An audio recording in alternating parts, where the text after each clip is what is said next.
अस्सलाम वालेकुम। मैं हूँ राना शेर मोहम्मद फेस ऑफ सिंध के साथ। मेरी दुआ है कि अल्लाह ताला आपको सलामत रखे और सेहतमंद ज़िंदगी अता करे। मुझे उम्मीद है कि आप मेरे इस चैनल फेस ऑफ सिंध को सब्सक्राइब कर लेंगे और मुझे अपनी दुआओं में भी याद रखेंगे। आज हम बात करेंगे कि अदालत उज़्मा के लिए नए कप्तान अफरीदी का इंतखाब कर लिया गया है। पीटीआई ने इजलास का बायकाट क्यों किया और नए कानून के मुताबिक 2/3 अक्सरियत से अगले चीफ जस्टिस का चुनाव अमल में आया है। 8 जजेस को 8 अरकान पार्लियामेंट ने किस तरह करारा जवाब दिया।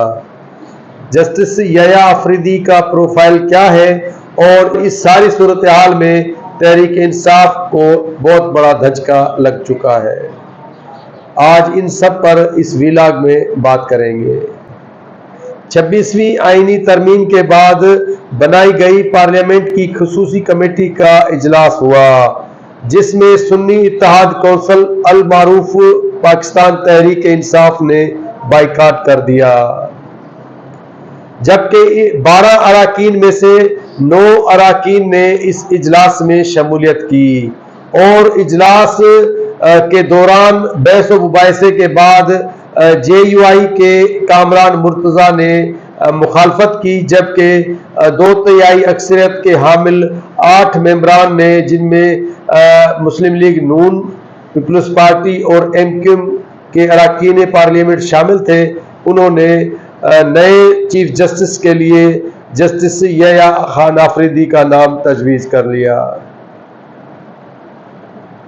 इस दौड़ में जस्टिस यहया खान अफरीदी के साथ साथ 2 सीनियर जस्टिस मंसूर अली शाह और जस्टिस मुनीब अख्तर भी शामिल थे, जबकि ये तीनों नाम सुप्रीम कोर्ट के रजिस्ट्रार ने भिजवाए थे। इस खुसूसी कमेटी के इजलास में PTI के अरकान बैरिस्टर गौहर खान, बैरिस्टर अली जफर और हामिद रजा ने बाइकाट किया और कहा कि ये 26वीं आईनी तरमीम जो लाई गई है ये गैर कानूनी है।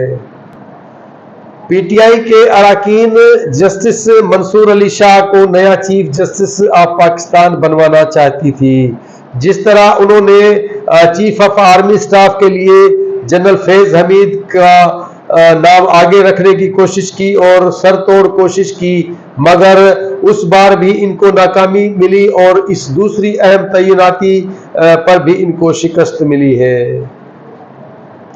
जस्टिस मंसूर अली शाह का माजी बहुत शानदार रहा है, मगर 12 जुलाई के मखसूस नशिस्तों के फैसले के बाद उनको PTI ने जैसा कि सर आंखों पर बिठा लिया था, क्योंकि इस फैसले से न सिर्फ उनको मखसूस सीटें मिली थी बल्कि PTI की सियासी तौर पर भी बड़ी सपोर्ट हुई थी। और फिर जस्टिस मंसूर अली शाह और चीफ जस्टिस काजी फायज ईसा के रास्ते भी अलग अलग नजर आने लगे।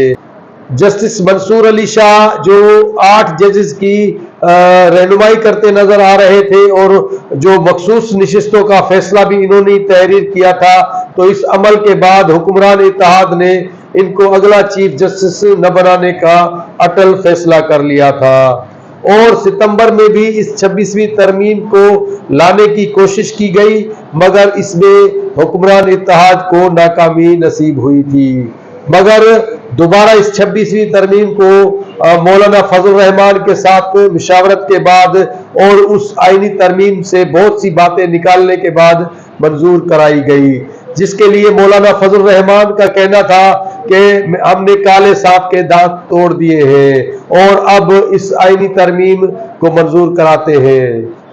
इस तरह जुलाई के किए गए उस 8 जजेस के फैसले को अब 8 अरकान पार्लियामेंट ने करारा जवाब दे दिया है और साथ साथ जो एक आंसर उभर कर सामने आ रहा था कि अदालतों में पॉपुलर अप्रोच को देखकर फैसले किए जा रहे थे, तो इस तरह पॉपुलर अप्रोच के इस अमल को भी शिकस्त मिली है, जबकि पार्लियामेंट और आइन की कामयाबी हुई है। अब बात करते हैं जस्टिस यहया खान अफरीदी का प्रोफाइल क्या है। जस्टिस यहया खान आफरीदी का ताल्लुक डेरा इस्माइल खान से है और उन्होंने इब्तदाई तालीम HSN लाहौर से हासिल की, जबकि गवर्नमेंट कॉलेज लाहौर से उन्होंने ग्रेजुएशन की और पंजाब यूनिवर्सिटी ऑफ लाहौर से MA मुआशियात की डिग्री हासिल की। उन्होंने कॉमनवेल्थ स्कॉलरशिप पर चीजर्स कॉलेज कैम्ब्रिज यूनिवर्सिटी से LLM की डिग्री भी हासिल की। जस्टिस यहया खान आफरीदी ने 1990 से वकालत की शुरुआत की और पहले वो हाई कोर्ट के वकील के तौर पर काम करते रहे और 2004 में वो सुप्रीम कोर्ट के वकील भी बन गए। 2010 में वो पेशावर हाई कोर्ट के एडिशनल जज मुकर्रर हुए और 15 मार्च 2012 को वो हाई कोर्ट के मुस्तकिल जज के तौर पर खिदमत अंजाम देने लगे। 30 सितंबर 2016 को यहया खान आफरीदी को पेशावर हाई कोर्ट का चीफ जस्टिस बना दिया गया और 18 जून 2018 से सुप्रीम कोर्ट के जज के तौर पर ये मुकर्रर हुए, जो ताहाल सुप्रीम कोर्ट के जज हैं और अब 26 अक्टूबर 2024 से अगले 3 साल के लिए सुप्रीम कोर्ट के ये चीफ जस्टिस बन गए हैं। इस सारे अमल के बाद एक नया मरहला भी शुरू होने जा रहा है कि आईनी बेंच की तश्कील होनी है और इस अहम बेंच में किन किन जजेस के नाम आते हैं इस पर भी अब काम हो रहा है, क्योंकि इस आईनी बेंच के फैसले को सुप्रीम कोर्ट में भी चैलेंज नहीं किया जा सकेगा। तो अदालत उज़्मा के अंदर एक और नई अदालत जिसको आईनी बेंच का नाम दिया गया है वो बनने जा रही है, जो सिर्फ और सिर्फ सियासी नौयत के मुकदमात और आईनी मुकदमात सुनेगी। कल जब इमरान खान इक़्तिदार में थे तो उनको अदालत और इस्टेब्लिशमेंट की भरपूर हिमायत हासिल थी। अब मुस्तकबिल में भी एक तरह से तारीख अपने आप को दोहराने जा रही है कि अदलिया, इस्टेब्लिशमेंट और हुक्मरान एक पेज पर नजर आएंगे।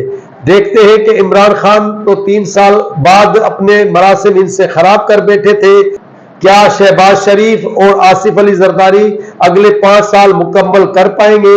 ये $1 मिलियन सवाल है। आज के लिए इतना ही, अगले प्रोग्राम तक दीजिए इजाजत। अल्लाह हाफिज।